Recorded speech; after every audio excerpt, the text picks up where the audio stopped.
สวัสดีครับมื้อนี้สิพาทุกคนไปรู้จักกับตำนานสุดมันที่เป็นต้นกำเนิดของประเพณีบุญบั้งไฟบ้านเฮารับชมรับฟังเลยครับ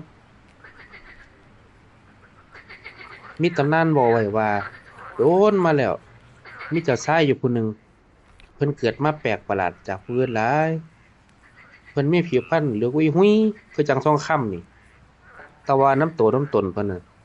มีแต่ตุ่มแต่ต่อคือจังขี้คร้านๆจังไดก็ตามแต่เพิ่นนี่ เป็นคนที่มีบุญญาธิการแล้วก็เป็นคนดีครับ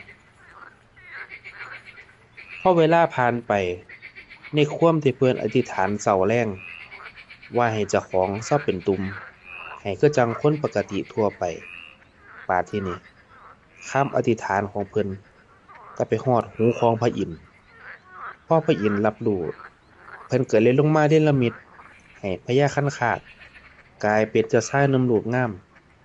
แล้วเพิ่นก็เป็นกษัตริย์ที่ใจดีปกครองบ้านเมือง แบบมีทศพิธราชธรรมตั้งแต่นั้นมาชาวบ้านก็อยู่กันอย่างสงบสุข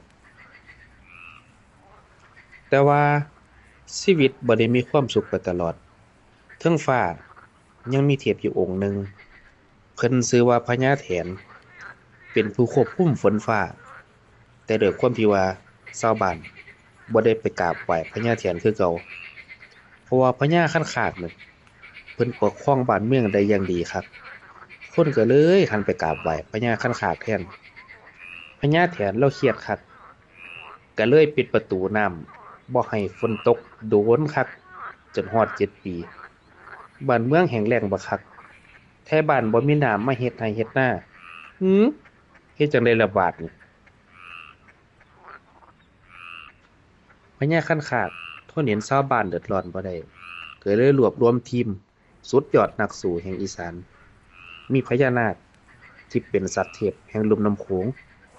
พญามดแดงที่เป็นหน่วยจู่โจมพิเศษ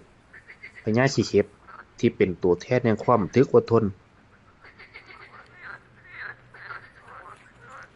ศึกเทื่อนี้ดุเดือดคัก